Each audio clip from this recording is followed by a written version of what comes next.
To properly collect a sample for volatiles or BTEX analysis, insert the Terracorer into the jar. Collect a 5-gram plug, take the Terracorer, and place that over your methanol vial at an angle to minimize splashing, and the plug of the soil should drop in.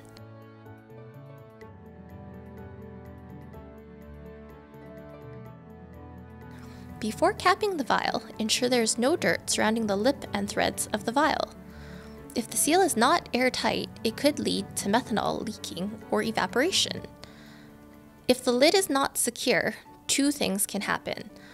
The methanol can evaporate or spill out, both resulting in an improper amount of methanol. Situations could misrepresent results, so please ensure that the lid is screwed on securely.